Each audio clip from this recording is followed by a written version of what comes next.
5 simple steps को सीखेंगे जिसकी मदद से आप सपोर्ट और रेजिस्टेंस को परफेक्टली मार्क कर सकते हो। Hello guys, welcome back to my channel trading bugs.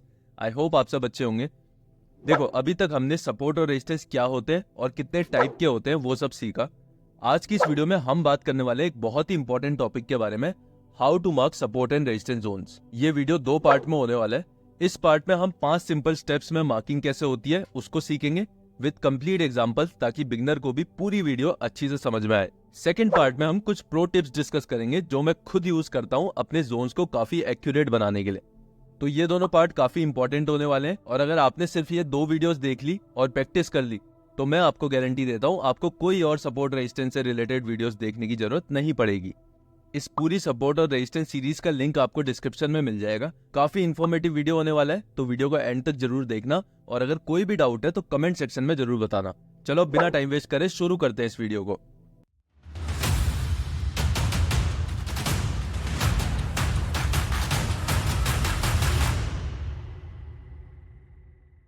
सबसे पहले शॉर्ट में समझते हैं सपोर्ट और रेजिस्टेंस क्या होता है। देखो, सपोर्ट और रेजिस्टेंस वो लेवल होते हैं जहां पे बायर्स और सेलर्स बैठे रहते हैं। सपोर्ट लेवल पे बायर्स बैठे रहते हैं और प्राइस को नीचे जाने से रोकते हैं। जैसे एक लेवल है, यहाँ पे प्राइस आता है जितनी बार भी, उतनी बार प्राइस को बायर्स जो है वो खरीद के ऊपर ले आना शुरू कर देते हैं। तो ये लेवल क्या है? ये प्राइस के लिए सपोर्ट लेवल है। वैसे रेजिस्टेंस लेवल क्या होता है? रेजिस्टेंस लेवल पे सेलर्स बैठे रहते हैं। स्टॉक जैसे ही यहाँ पे आता है वैसे ही फॉल करने लग जाता है, क्योंकि यहाँ पे सेलर्स बैठे रहते हैं जो स्टॉक को सेल कर रहे हैं, जिनके हिसाब से स्टॉक अब महंगा हो चुका है। इस टॉपिक के ऊपर पूरी कंप्लीट वीडियो हमने सीरीज बना के डाल रखी है। अगर आपको देखनी है तो वीडियो का लिंक आपको डिस्क्रिप्शन में मिल जाएगा। अभी के लिए हम इन शॉर्ट ये चीज समझ चुके हैं सपोर्ट और रेजिस्टेंस क्या होता है। देखो, मार्किंग सीखने से पहले कुछ इंपॉर्टेंट टॉपिक्स को डिस्कस करना बहुत जरूरी है, जो हमें मार्किंग के टाइम पे काफी ज्यादा हेल्प करेंगे। ठीक है, तो पहले हम इनको डिस्कस करते हैं, फिर उसके बाद स्टेप बाय स्टेप मार्किंग कैसे होती है, किस तरीके से सपोर्ट और रेजिस्टेंस को मार्क करा जाता है विद एग्जांपल्स, उसको समझेंगे। पहला है मार्केट स्ट्रक्चर। मार्केट स्ट्रक्चर क्या होता है? मार्केट जिस तरीके से मूव कर रहा है, मार्केट ऊपर जा रहा है, थोड़ा नीचे आ रहा है, फिर उसके बाद थोड़ा साइडवेज जा रहा है, एंड देन ऊपर की रैली दे रहा है, ये होता है मार्केट स्ट्रक्चर। ठीक है, इसको समझना बहुत जरूरी है, क्योंकि ये हमें बताता है कि प्राइस कहां से मूव कर सकता है, किस लेवल से रिवर्स कर सकता है, या फिर किस लेवल से प्राइस में एक बड़ा मूव आ सकता है। तो जब भी हम सपोर्ट और रेजिस्टेंस मार्क करने जाते हैं तो हमारे लिए सबसे ज्यादा जरूरी क्या होता है? मार्केट स्ट्रक्चर को समझना। दूसरा आता है टाइम फ्रेम्स। देखो, टाइम फ्रेम क्या होता है? अगर हम डेली टाइम फ्रेम का चार्ट देखते हैं तो उसमें जो हर एक कैंडल होती है वो हमें पूरे दिन का डेटा बताती है कि पूरे दिन प्राइस ने क्या चीज करी है। ठीक है, जैसे ये डेली टाइम फ्रेम का चार्ट है, इसमें अगर ये कैंडल बनी है तो ये हमें पूरे दिन का डेटा दे रही है कि पूरे दिन प्राइस जो था वो बायर्स के कंट्रोल में था। वैसे यहाँ पे सेम चीज हुई, पूरे दिन प्राइस जो था वो बायर्स के कंट्रोल में था। यहाँ पे क्या हुआ? यहाँ पे प्राइस जो था वो सेलर्स के कंट्रोल में था। तो पूरे दिन का डेटा हमें दे रही है, वो होता है टाइम फ्रेम, राइट। अगर हम 5 मिनट के टाइम फ्रेम की बात करेंगे तो 5 मिनट के टाइम फ्रेम पे क्या होता है? हर एक कैंडल जो होती है वो हमें 5 मिनट का डेटा देती है कि पिछले 5 मिनट में क्या चीज हो रखी है, राइट। देखो, अब इस चीज को समझो, टाइम फ्रेम्स क्यों इंपॉर्टेंट होते हैं मार्किंग के लिए। क्योंकि जितने बड़े टाइम फ्रेम का रेजिस्टेंस होगा, जितने हायर टाइम फ्रेम का रेजिस्टेंस या सपोर्ट होगा, उतना ज्यादा वो स्ट्रांग होगा, राइट। उसको तोड़ना उतना ज्यादा मुश्किल होगा। लोअर टाइम फ्रेम जितना ज्यादा होगा उतना वीक वो सपोर्ट और रेजिस्टेंस होगा। ठीक है, जितना ज्यादा बड़ा टाइम फ्रेम उतना ज्यादा स्ट्रॉन्ग सपोर्ट रेजिस्टेंस, जितना लोअर टाइम फ्रेम उतना ज्यादा वीक सपोर्ट और रेजिस्टेंस। ठीक है, अब जैसे इसको एक एग्जांपल से समझते हैं। अगर तुमने एक सपोर्ट और रेजिस्टेंस मार्क किया 5 मिनट के टाइम फ्रेम पे, राइट, और स्टॉक जो है वो अपने रेजिस्टेंस पे आया, तो बहुत कम प्रोबेबिलिटी है कि यहाँ से ब्रेक करके यहाँ से एक बड़ा मूव ऊपर की तरफ को आएगा, या फिर यहाँ पे सेलर्स एक्टिव हो गए, मार्केट को क्रैश करवा देंगे, एक बड़ा फॉल दिलवा देंगे। ये चीज, इसकी बहुत कम प्रोबेबिलिटी है, क्योंकि ये 5 मिनट का रेजिस्टेंस है। लेकिन अगर वही डेली टाइम फ्रेम का सपोर्ट और रेजिस्टेंस मार्क कर रखा है तो हाई चांसेस है कि स्टॉक अगर वहां पे आता है तो उसे अगर ब्रेक करेगा तो भी वहां से एक बड़ा मूव आ सकता है ऊपर की तरफ को, और नीचे की तरफ को फॉल देगा तो भी वहां से एक नीचे की तरफ को बड़ा मूव आ सकता है। तीसरा, अब हम समझते हैं सपोर्ट और रेजिस्टेंस की फ्लिपिंग साइकोलॉजी क्या होती है। फ्लिपिंग साइकोलॉजी मतलब क्या होता है? अगर कोई रेजिस्टेंस पे स्टॉक आया है, ठीक है, और स्टॉक इसको ब्रेक कर देता है, ब्रेक करके स्टॉक ने एक अच्छा खासा मूव दे दिया, स्टॉक सस्टेन कर गया इस रेजिस्टेंस के ऊपर। अब ये रेजिस्टेंस क्या है ना, अब ये रेजिस्टेंस फ्लिप हो जाएगा। ये रेजिस्टेंस फ्लिप होके अब ये स्टॉक के लिए सपोर्ट बन जाएगा। ठीक है, अब ये स्टॉक के लिए क्या बन जाएगा? ये सपोर्ट बन जाएगा स्टॉक के लिए। अब प्राइस अगर नीचे आता है और इस लेवल पे आता है तो ये लेवल जो है वो प्राइस के लिए सपोर्ट का काम करेगा। ये होती है फ्लिपिंग साइकोलॉजी। अगर प्राइस किसी सपोर्ट पे है और सपोर्ट जो है वो ब्रेक हो जाता है, तो अब वो सपोर्ट जो है वो प्राइस के लिए रेजिस्टेंस का काम करेगा, राइट। तो ये फ्लिप हो गया यहाँ पे, जो सपोर्ट था वो ब्रेक होते ही रेजिस्टेंस पे बदल जाएगा और जो रेजिस्टेंस था वो ब्रेक होते ही सपोर्ट पे बदल जाएगा। चलो अब बात करते हैं वो कौन से 5 स्टेप्स हैं जिनकी मदद से हम सपोर्ट और रेजिस्टेंस को परफेक्टली मार्क कर सकते हैं। पहला स्टेप है चार्ट को जूम आउट करो और मार्केट स्ट्रक्चर को अच्छी तरीके से समझो। क्या प्राइस करना चाह रहा है, क्या चार्ट करना चाह रहा है, क्या चार्ट हमें कह रहा है, वो सब चीजें समझना बहुत जरूरी है। दूसरा है मार्क रीसेंट स्विंग हाइज लोज। स्विंग हाइज को मार्क करेंगे, स्विंग लोज को मार्क करेंगे, ताकि हमें पता चले कि कहाँ पे सेलर्स और बायर्स बैठे हुए हैं। तीसरा स्टेप हमारे लिए है connect levels with multiple touches. मतलब कोई ऐसा लेवल जहां से बार बार प्राइस आके फॉल कर जा रहा है, उस लेवल को हम सबसे ज्यादा कंसीडर करेंगे, वो लेवल हमारे लिए काफी ज्यादा इंपॉर्टेंट लेवल होगा। चौथा हम सीखेंगे कि मार्किंग के टाइम पे हमें बॉडी कंसीडर करनी है कैंडल की या फिर हमें विक कंसीडर करनी है। पांचवा स्टेप हमारे लिए होने वाला है कि क्या वहां पे कहीं पे ट्रेंड लाइन सपोर्ट और रेजिस्टेंस तो नहीं है जहां से प्राइस रिवर्स कर सकता है या फिर जहां से प्राइस में एक बड़ा मूव आ सकता है। तो ये 5 स्टेप्स होने वाले हैं जिनको हम फॉलो करके कंप्लीट रेजिस्टेंस और सपोर्ट मार्किंग को सीखेंगे। अब समझते हैं सपोर्ट और रेजिस्टेंस मार्किंग कैसे होती है। सबसे पहला स्टेप हमारा क्या था, हायर टाइम फ्रेम पे जाओ और चार्ट को जूम आउट करो। तब तक जूम आउट करो जब तक पूरा मार्केट का स्ट्रक्चर तुम्हारे सामने क्लियर ना हो जाए। प्राइस ने क्या करा, एक अच्छी खासी रैली दी, ऊपर की तरफ को बायर्स प्राइस को लेके गए, ठीक है। उसके बाद एक लेवल से सेलर्स आए और प्राइस को नीचे गिरा दिया। उसके बाद फिर से बायर्स ने कोशिश करी थोड़ी सी, लेकिन फिर से सेलर्स आ गए और प्राइस को नीचे की तरफ को डंप कर दिया। फिर प्राइस एक कंसोलिडेशन रेंज में चला गया, साइडवेज हो गया प्राइस बहुत टाइम के लिए, and then again price sideways range से बाहर आया और प्राइस जो है अब हायर हाई हायर लो का फॉर्मेशन करके ऊपर जाने की कोशिश कर रहा है। क्लियर है। अब सेकंड स्टेप क्या कहता है हमसे, सेकंड स्टेप कहता है रिसेंट स्विंग हाइज लोस को मार्क कर लो। अभी का अगर हम देखते हैं तो प्राइस ने ये एक स्विंग हाई बना रखा है। स्विंग लो की बात करें तो ये स्विंग लो है, ठीक है। और प्रीवियस स्विंग हाई की बात करें तो ये वाला जो है वो एक स्विंग हाई ये भी है, ठीक है। इससे पहले का जो स्विंग लो है वो ये वाला है। तो अगर हम इसको ध्यान से देखते हैं तो प्राइस इस तरीके से ऊपर गया है, राइट, और दोबारा से ऐसे करके ऊपर जा सकता है। रिसेंट स्विंग हाइज और स्विंग लोस जो हैं हम इनको मार्किंग कर लेते हैं। ये हमने मार्क कर लिया प्रीवियस स्विंग हाई और ये हमने मार्क कर लिया रिसेंट वाला स्विंग हाई। अब अगर पुराने स्विंग हाई स्विंग लोस की बात करते हैं तो पुराने टाइम पे क्या चल रहा है, प्राइस जो था वो ऊपर की तरफ से आया, एक हाई बनाया प्राइस ने यहाँ पे, उसके बाद प्राइस फॉल कर गया। प्राइस ने एक लो बनाया, देन अगेन ऊपर की तरफ को गया, एक हाई बनाया और दोबारा से नीचे की तरफ को फॉल कर गया, फिर एक लो बना दिया नया, ठीक है। अगर प्राइस यहाँ से ऊपर जाता है तो कौन से ऐसे लेवल्स होंगे जो प्राइस के लिए रेजिस्टेंस का काम करेंगे, वो लेवल्स हमें पता चलेगा मार्केट स्ट्रक्चर को देख के, जो पुराने स्विंग हाई स्विंग लोज हैं जहाँ से बड़े फॉल या बड़े मूव्स आ रखे हैं, राइट। तो अब इनको मार्क कर लेते हैं। ये जो हमारे लेवल है ये हो गया हमारे लिए एक स्विंग हाई, ठीक है। और जो अगला स्विंग हाई है हमारे लिए वो ये वाला लेवल है, तो ये हमने मार्क कर लिया। तो ये हो गए प्राइस के लिए इंपॉर्टेंट रेजिस्टेंस लेवल। अगर प्राइस नीचे गिर गया तब क्या करेंगे, तो उसके लिए हम मार्क करेंगे सपोर्ट को। और सपोर्ट कैसे मार्क करेंगे, हम मार्क करेंगे स्विंग लो को, ठीक है। ये हमारे लिए पहला स्विंग लो था, हमने इसे मार्क कर लिया, यहाँ से बायर्स आ सकते हैं। दूसरा स्विंग लो हमारा ये था, हमने इसे मार्क कर लिया, यहाँ से बायर्स आ सकते हैं, ठीक है। तो अब जो ये लेवल हमारे लिए है, ये लेवल हमारे लिए बन गए रेजिस्टेंस लेवल, और ये जो लेवल्स हैं ये लेवल्स हमारे लिए बन गए सपोर्ट लेवल, राइट। तो ये हमने पूरी इसकी मार्किंग कंप्लीट कर दी। अब तीसरा स्टेप क्या बोलते हैं, तीसरा स्टेप बोलते हैं connect levels with multiple touches. ऐसे लेवल जहां से 2 या 2 से ज्यादा बार बड़े मूव आ रखे हैं वो हो जाते हैं इंपॉर्टेंट सपोर्ट लेवल, और ऐसे लेवल जहां से 2 या 2 से ज्यादा बार बड़ा फॉल आ रखा है वो हो जाते हैं इंपॉर्टेंट रेजिस्टेंस लेवल, ठीक है। इस लेवल को अगर ध्यान से देखोगे तो यहाँ पे प्राइस पहले आया एक बारी और बायर्स इसे ऊपर की तरफ को ले गए, राइट।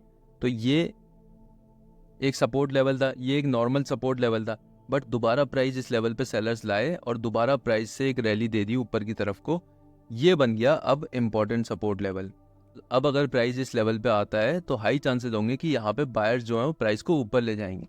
वैसे अगर रेजिस्टेंस की बात करें तो ये एक रेजिस्टेंस था जहाँ पे सेलर्स आए और प्राइस को नीचे गिरा दिया। अब ये क्या बन गया, ये बन गया इंपॉर्टेंट रेजिस्टेंस लेवल। अब अगर तीसरी बार प्राइस इस लेवल पे आता है तो हाई चांसेस होंगे कि यहाँ पे सेलर्स अग्रेसिव हो जाएंगे और प्राइस को नीचे की तरफ को गिरा देंगे, और अगर प्राइस इसके ऊपर निकलता भी है तो यहाँ से एक अच्छा खासा मूव आएगा, क्योंकि ये बहुत इंपॉर्टेंट रेजिस्टेंस लेवल है जहाँ पे बहुत सारे सेलर्स बैठे हैं। स्टेप नंबर 4 हमसे क्या कहता है, कंसीडर बॉडी या फिर विक। अब देखो कैंडल जो होती है वो 2 चीजों को मिला के बनती है, एक होती है उसकी बॉडी और एक होती है उसकी विक। अब यहाँ पे क्या है, यहाँ पे हमें कैसे पता चलेगा कि ये जोन ब्रेक हो गया, अगर कोई कैंडल इसके ऊपर क्लोज कर देती है, मतलब जो बॉडी है इस कैंडल की वो इस जोन के ऊपर क्लोज हो गई, तो हम मान लेंगे कि ये जोन जो है वो ब्रेक हो चुका है। लेकिन अगर ध्यान से देखोगे यहाँ पे एक बार भी इस जोन को ब्रेक नहीं कर पाया मार्केट। कुछ लोग क्या करते हैं, मार्किंग करते टाइम सिर्फ क्लोजिंग को कंसीडर करते हैं और विक को छोड़ देते हैं। जैसे विक यहाँ पे बाहर निकली हुई है, इस विक को छोड़ देंगे, अब हाई चांसेस होंगे प्राइस इसको ब्रेक कर देगा और अगले दिन विक से रेजिस्टेंस लेके फॉल कर जाएगा। ठीक है, इसीलिए मैं क्या करता हूँ, मैं दोनों विक और क्लोजिंग यानी विक और बॉडी दोनों को कंसिडर करता हूँ सपोर्ट और रेजिस्टेंस मार्क करते टाइम। अब पांचवा क्या था हमारा, पांचवा ये था कि ऐसे ट्रेंड लाइन और सपोर्ट तो नहीं है प्राइस में जहां से प्राइस एक रिजेक्शन ले सकता है या फिर प्राइस एक ऊपर की तरफ का अपमूव ले सकता है। अब अगर तुम ट्रेंड लाइन मार्क करने की कोशिश करोगे, यहाँ से अगर तुम ट्रेंड लाइन मार्क करते हो तो ये एक ट्रेंड लाइन रेजिस्टेंस बन गया। अब इस ट्रेंड लाइन को ध्यान से देखो, पहली बार प्राइस इस ट्रेंड लाइन पे आया, यहाँ से फॉल कर गया, दूसरी बार आया अगेन फॉल कर गया, तीसरी बार फिर से आया और तीसरी बार फिर से फॉल कर गया। हमारी सारी रिक्वायरमेंट्स यहाँ पे फुलफिल हो रही है और ये बन रहा है एक इंपॉर्टेंट ट्रेंड लाइन रेजिस्टेंस। अब देखते हैं एक और एग्जांपल जो कि है HCL टेक का, किस तरीके से इसमें सपोर्ट और रेजिस्टेंस की मार्किंग हम कर सकते हैं। हायर टाइम फ्रेम पे जाके हम चार्ट को जूम आउट करेंगे ताकि मार्केट स्ट्रक्चर हमारे सामने पूरा अच्छे से क्लियर हो जाए। फिर उसके बाद मार्केट स्ट्रक्चर को समझेंगे। यहाँ पे एक मेजर रेजिस्टेंस था, यहाँ से सेलर्स आए, बार बार प्राइस को नीचे गिराते रहते। तो अब क्या करेंगे, यहाँ पे ये जो लेवल है ये हमारे लिए मेजर रेजिस्टेंस क्यों हो गया, क्योंकि दो बार एटलीस्ट 2 टाइम्स यहाँ से सेलर्स ने प्राइस को नीचे फॉल करा दिया। तो ये हमारे लिए जो लेवल है ये इंपॉर्टेंट लेवल हो गया। अब इस चीज को बहुत ध्यान से समझना, सपोर्ट रेजिस्टेंस की फ्लिपिंग साइकोलॉजी कैसे काम करती है। प्राइस ने क्या किया, प्राइस अपने मेजर रेजिस्टेंस पे आया और प्राइस ने उसका ब्रेकआउट कर दिया, प्राइस ने उसे ब्रेक कर दिया। ब्रेक करने के बाद प्राइस ने एक अच्छा खासा रैली हमें ऊपर की तरफ को दी। उसके बाद क्या हुआ, एक लेवल से प्राइस में सेलिंग आ गई, एक लेवल से प्राइस में सेलर्स आए और उनने प्राइस को नीचे गिरा दिया। अब हम इस लेवल को मार्क कर लेते हैं क्योंकि इस लेवल से सेलर्स आए और ये हमारा स्विंग हाई बन गया। जब प्राइस ने यहाँ से फॉल करा उसके बाद प्राइस दोबारा से अपने इस रेजिस्टेंस लेवल पे आया। जब इस रेजिस्टेंस लेवल पे दोबारा प्राइस आया तो प्राइस यहाँ से ऊपर की तरफ को चला गया। प्राइस में यहाँ से बायर्स घुस गए, जबकि ये पहले सेलर्स का जोन था, ये पहले सेलर्स का जोन था। लेकिन अब यहाँ पे जैसे ही प्राइस दोबारा इसे टेस्ट करने आया तो यहाँ पे बायर्स घुसे और प्राइस को ऊपर ले गए। ऐसा हुआ सपोर्ट और रेजिस्टेंस की फ्लिपिंग साइकोलॉजी की वजह से, जो कि हमने पढ़ी थी अभी, राइट। तभी मैं कह रहा था ये कॉन्सेप्ट बाद में काम आएंगे ही आएंगे।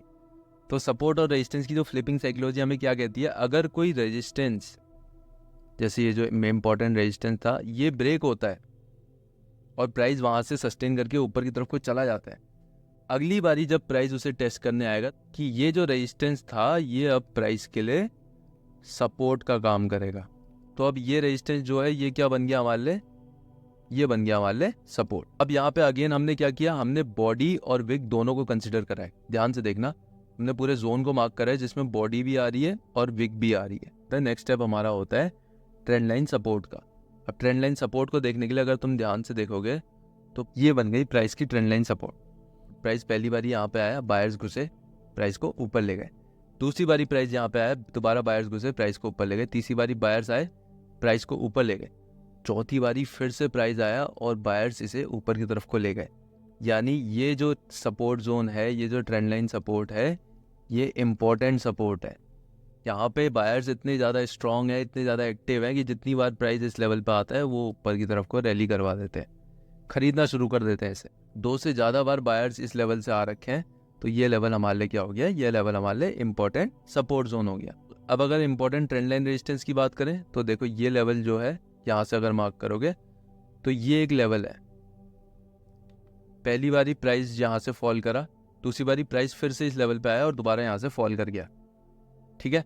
तो ये क्या हो गया हमारे लिए, अब ये हमारे लिए हो गया इंपॉर्टेंट रेजिस्टेंस लेवल। इसको मार्क करना इसलिए ज़रूरी है क्योंकि अगर इस रेजिस्टेंस के ब्रेकआउट पे अगर तुम घुस जाते हो इस पे, तो हाई चांसेस है कि प्राइस यहाँ से रिजेक्शन लेके नीचे की तरफ को फॉल कर जाएगा और तुम्हारे लॉसेस करवा देगा। इसीलिए ट्रेंड लाइन सपोर्ट रेजिस्टेंस को मार्क करना जरूरी होता है। अब अगर प्राइस यहाँ से रेजिस्टेंस लेके नीचे आता है तो कितना नीचे आ सकता है, या तो इस ट्रेंड लाइन तक आ सकता है क्योंकि ये ट्रेंड लाइन एक अच्छा खासा सपोर्ट है, या अगर इसे ब्रेक करता है तो फिर उसके बाद इस जोन तक आ सकता है क्योंकि ये जोन फ्लिप होने की वजह से अब सपोर्ट जोन बन चुका है, राइट। अब एक लास्ट एग्जांपल लेते हैं अल्ट्राटेक सीमेंट का और उसमें मार्किंग करने की कोशिश करते हैं। ये अल्ट्राटेक सीमेंट के डेली टाइम फ्रेम का चार्ट है। क्योंकि इसका जो चार्ट है वो काफ़ी ज़्यादा कॉम्प्लिकेटेड है तो तो हम इसमें मार्किंग करने की कोशिश करते हैं किस तरीके से होती है। ठीक है, ये अल्ट्राटेक सीमेंट के डेली टाइम फ्रेम का चार्ट है। पहला स्टेप हमारा क्या है, जूम आउट करो, daily time frame higher time frame पे बैठे हो, जूम आउट करो ताकि पूरा स्ट्रक्चर तुम्हारे सामने क्लियर हो जाए कि प्राइस में चल क्या रहा है। मार्केट स्ट्रक्चर को अगर हम देखते हैं तो प्राइस क्या कर रहा था, एक लेवल से प्राइस में सेलर्स आए और उसके बाद प्राइस जो है वो एक लोअर हाई लोअर लो का फॉर्मेशन करके नीचे की तरफ को जा रहा था। प्राइस जो है हायर हाई हायर लो का फॉर्मेशन करके ऊपर की तरफ को जा रहा है। सेकंड थिंग अगर हम देखते हैं स्विंग हाइज और स्विंग लोस को मार्क करते हैं। ये पहला हमारा स्विंग हाई है, इसको हमने मार्क कर लिया, ये हमारे लिए रेजिस्टेंस की तरह एक्ट कर सकता है। प्रीवियस स्विंग हाई की बात करें तो प्रीवियस स्विंग हाई ये है, इसको हमने मार्क कर लिया। ठीक है, स्विंग लो की बात करें तो ये हमारे लिए स्विंग लो हो गया, इसको हमने मार्क कर लिया। ये वाला पॉइंट जो है हमारे लिए ये स्विंग लो है, इसको हमने मार्क कर लिया। इसके नीचे अगर स्विंग लो की बात करें तो ये हमारे लिए इसके नीचे का स्विंग लो हो गया, इसको हमने मार्क कर लिया। अब क्या करना है, अब हमें ऐसे लेवल्स को देखना है कि कोई ऐसा लेवल तो नहीं है जहाँ से मल्टीपल टाइम्स प्राइस ने फॉल करा है। अगर मैं इस वाले लेवल को हटा दूँ तो अगर इस लेवल को तुम देखोगे, एक इंपॉर्टेंट रेजिस्टेंस लेवल था जहाँ से प्राइस जो था आया फॉल कर गया, दोबारा प्राइस इस लेवल पे आया, दोबारा फॉल कर गया, तीसरी बार फिर आया, तीसरी बार फिर फॉल कर गया। अब चौथी बार जब प्राइस ने इस लेवल को तोड़ दिया, उसके बाद क्या हुआ, उसके बाद प्राइस ऊपर गया, ऊपर से सेलर्स आए, प्राइस नीचे गिरा, दोबारा इस लेवल पे जैसे ही प्राइस आया, प्राइस में यहाँ से बायर्स आ गए और प्राइस को ऊपर ले गए। तो मतलब जो रेजिस्टेंस था प्राइस के लिए पहले, वो अब प्राइस के लिए सपोर्ट का काम कर रहा था। तो ये चीज़ समझना बहुत जरूरी है। सपोर्ट और रेजिस्टेंस की फ्लिपिंग साइकोलॉजी ऐसे ही काम करती है। तो ये रेजिस्टेंस था एक, इस रेजिस्टेंस का जैसे ही ब्रेक हुआ उसके बाद अब जो ये रेजिस्टेंस है, ये रेजिस्टेंस प्राइस के लिए सपोर्ट का काम कर रहा है। अब अगर मैं इस रेजिस्टेंस की बात करूं और मैं ये कहूं कि यहाँ पे एक मेजर ट्रेंड लाइन बन रही है, तो क्या आपको वो चीज़ दिख रही है, क्या आपको वो चीज़ ऑब्जर्व हो रही है कि कहाँ पे ट्रेंड लाइन बन रही है? अगर इसको ध्यान से पॉइंट्स को जोड़ोगे, यहाँ से अगर जोड़ोगे चीज़ों को, तो दिखेगा कि यहाँ पे एक मेजर ट्रेंड लाइन है। यहाँ पे जितनी बार भी प्राइस आता है, पहली बार आया, दूसरी बार, तीसरी बार, चौथी बार, पांचवी बार, जितनी बार भी प्राइस आता है उतनी बार सेलर्स एग्रेसिव होते हैं और नीचे गिरा देते हैं। अब क्या हुआ, जैसे इस ट्रेंड लाइन का ब्रेकआउट हुआ, जैसे ये ट्रेंड लाइन टूटी यहाँ पे, उसके बाद देखो कितना अच्छा मूव आया है। अब अगर प्राइस दोबारा से नीचे आता है किसी रीजन से, जो ये ट्रेंड लाइन है वो सपोर्ट का काम करेगी प्राइस के लिए, इंपॉर्टेंट सपोर्ट का, क्योंकि अभी तक इंपॉर्टेंट रेजिस्टेंस थी, अब यहाँ पे बायर्स बैठे हुए हैं। अब प्राइस का जो ये वाला लेवल है, ये प्राइस के लिए सपोर्ट का काम करेगा, ये भी प्राइस के लिए सपोर्ट का काम करेगा। ये लेवल अभी ब्रेक नहीं हुआ है, जब तक ये ब्रेक नहीं होता है तब तक ये रेजिस्टेंस का काम करेगा। अब यहाँ से मतलब प्राइस जितनी बार भी यहाँ पे आएगा, यहाँ से नीचे फॉल कराने की कोशिश करेंगे सेलर्स, लेकिन अगर ये ब्रेक हो गया तो फिर ये सपोर्ट का काम करना शुरू कर देगा।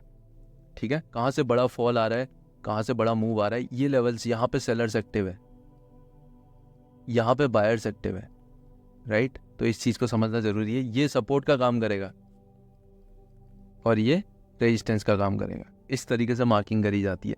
देखो, स्टार्टिंग में चीज़ें काफ़ी ज़्यादा कठिन लगेंगी, एक काम कर दो, बस चार्ट्स खोलो, प्रैक्टिस करो, सपोर्ट रेजिस्टेंस मार्क करने की प्रैक्टिस करो। 5 स्टेप्स तुम्हें बता रहे हैं, 5 स्टेप्स फॉलो करो, चाहे गलत मार्किंग कर रहे हो बट करो। अगले दिन उसे देखो मार्केट में, लाइव मार्केट में देखो क्या चार्ट उसे सही में रिस्पेक्ट कर रहा है तुम्हारे लेवल्स को, तो तुम्हें पता चलेगा तुम कैसी मार्किंग कर रहे हो। खाली वीडियो देख के अगर कोई मार्केट सीख जाता है या फिर ट्रेडिंग सीख जाता है तो हर कोई ट्रेडर ही होता है आज। ठीक है, तो टाइम देना पड़ता है इन सब चीज़ों में और अच्छे से मार्किंग करो। वीडियो अगर नहीं समझ में आ रही है तो दोबारा एक और बारी देखो, तुम्हें सारी चीज़ें क्लियर होंगी। नहीं होती हैं तो मेरे से डाउट्स पूछो कमेंट सेक्शन में। ठीक है, मैं सब कुछ क्लियर करने के लिए तैयार हूँ, इतनी बड़ी बड़ी वीडियोस बना रहा हूँ ताकि सारी चीज़ें तुम लोगों को अच्छे से क्लियर हो जाए। अभी ये सिर्फ पार्ट 1 है, इसके साथ ही हम रैप अप करते हैं इस वीडियो को। अगले पार्ट में प्रो टिप्स के बारे में सीखेंगे जो आपके जोन मार्किंग को काफ़ी ज़्यादा परफेक्ट और एक्यूरेट बना देगी।